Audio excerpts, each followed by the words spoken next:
I like the Buck Showalter, the Orioles manager, calls in and starts giving Fritzy a little grief. Oh, I see what you're going to do. Going to ask me a couple of Oriole questions, maybe one or two, and then you'll move on and ask me all these other questions about everybody else. Is that what we're going to do, Buck? I think you got some bad information, Dan.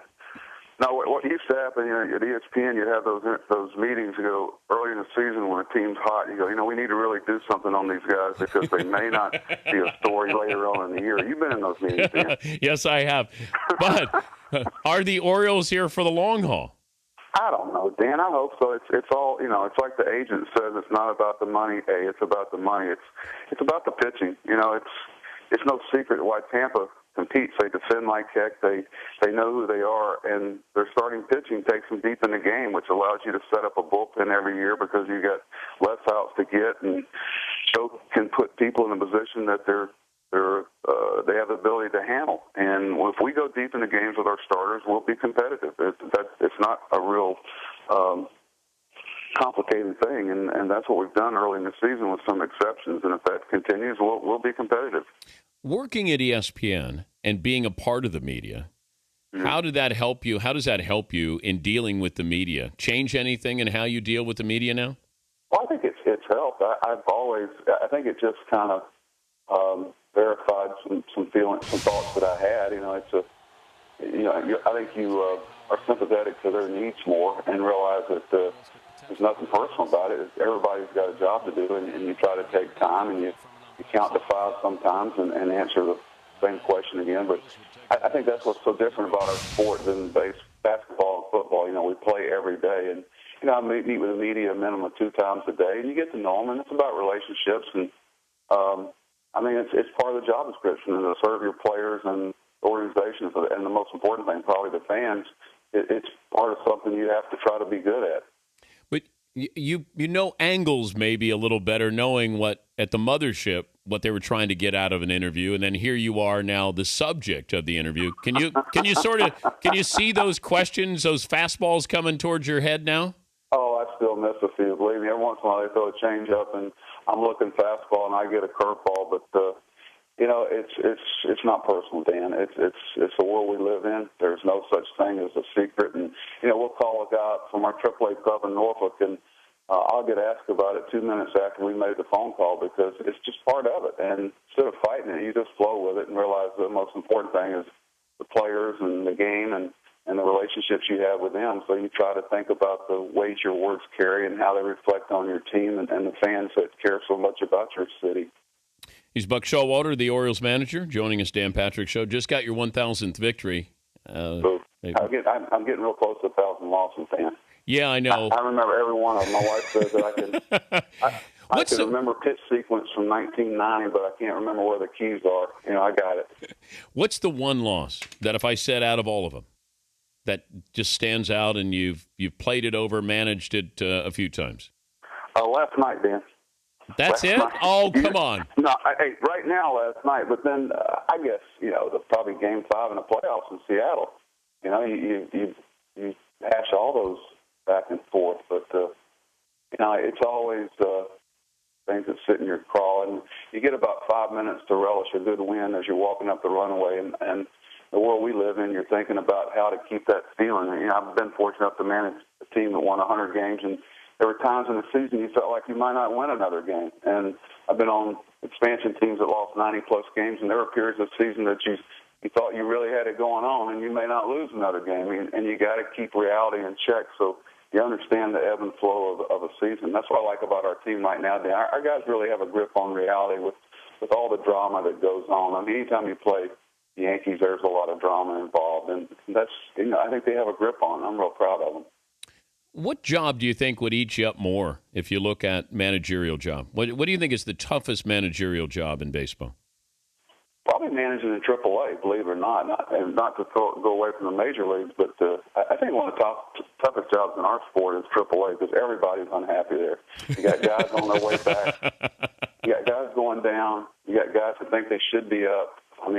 Nobody's really happy there. They're just so, we got a great guy in AAA in Ron Johnson, who was the first base coach for Boston last year. He's done a great job for us down there. We're real lucky to have him. But I'm looking at Valentine in Boston and Girardi in New York, and I always thought that you managed in dog years in Boston with Terry Francona with the toll that it took. But if you were going to look at those two, now you can step away from it. Which town, which is tougher to manage in? Do you think? Dan, come on! I got to go back into those places. They're both tough. There's the standard answer, but Bobby's a good manager, and he's been dealt a tough hand with the injury factor. Everybody's got it. It's part of the job description. Heck, we got 8 guys on the DL right now that we thought would break camp with us, but nobody wants to hear it. It's part of the job. The what ifs are so important. Both places are heavily scrutinized by the media. Their fans are very deep-rooted. I don't think there's any better baseball fans in the world than Baltimore baseball fans. It's a special place. We're trying to get back to that, where they're coming to the ballpark, and it's starting to happen. But, it's our responsibility. We're the ones that put them in this position where they don't really trust us with their heart. But, we're starting to get it back. Boston and New York are a tough place to manage, but they don't have a corner on pressure, Dan. Kansas City's tough. I mean, places, everybody tries to make it like it's some place that's completely different. It's about wins. I mean, we all know our job description, and we all understand the ramifications if it doesn't happen. We're not here just to get a little better. We're here to win and finish in first place. So I just sometimes I think people think those two cities have a corner on it. I mean, it's tough in Philadelphia. It's tough in L.A. I mean, it's why they call it the big leagues. It's the best players in the world, and you better be on top of it because it'll eat you up mentally if you're not strong and are able to surround yourself with people that really get the reality of what you do for a living. You're a baseball guy, understanding the nuances. I don't know if you're considered old school, but your thoughts on Cole Hamels. I'm considered old. You're old. Well, your thoughts with Cole Hamels, Bryce Harper, with him welcoming him to the big leagues. Well, Dan, I'm careful. I wasn't there for the whole situation, what might have led up to it, what maybe some sidebars that I'm not aware of. It's kind of like, when at ESPN they asked me to do something. I didn't, you don't know what's going on in the dugout, in the clubhouse, off the field. But I'm not a big hazing guy. I'm not. I want to make. In spring training, our guys did a great job embracing our new players from Taiwan and Japan, and our young players coming in. I want to make their path easier. That's from within. That's from within the Orioles and our players. So they're wearing black and orange. Make their path a little easier. Help them overcome some of the pitfalls you had as a young player. I'm a big believer, and let them police themselves as far as the game itself. Sometimes the umpires, they get so involved in policing the game, and it used to be you'd police it. Some guy'd pop your rookie, you'd pop their rookie where you're supposed to, and the game would be played, and it was part of it. Now every time a pitch is thrown, I enter half the plate, there's drama. You're throwing at somebody. I mean, there's a part of the process with all young players they go through. Gosh, I got plenty of them. It happened with Matt Wieters. It'll happen with Xavier Avery. People test them. They test their moxie, and I don't think anybody doubts that Bryce Harper's got plenty of moxie. And sometimes I don't want to wake guys up if they have the right makeup. Let a sleeping dog lie. But the ability plays. Sooner or later, the ability comes out if you got the makeup. But I'm not a big believer in hazing young players just because they're talented. Now, if there's, and I'm all about respecting the game and all that within the confines of it, but I'd rather embarrass somebody by getting them out as opposed to hitting them. Good to visit with you as always. Did we ask enough Oriole questions? I like just the way it did, Dan. Okay. Why don't you guarantee the playoffs? That just so I can make some headlines with this. Well, you were talking about hockey earlier. It's amazing to me how guys in our club, they're fans of other sports. I mean, they've always got side things going on.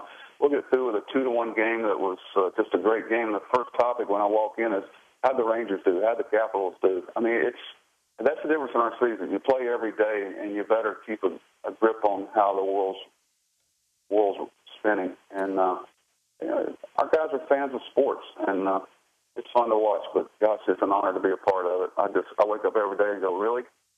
So we're lucky, and I try to keep that in mind. We're all overpaid, Dan. We know that. Is that a guarantee? Close. That's as good as I get. All right, that's as close as you get. Hey, good to visit with you, Buck. Thanks for joining us. Dan, thanks for having me. You guys take care. Buck Showalter, Orioles skipper.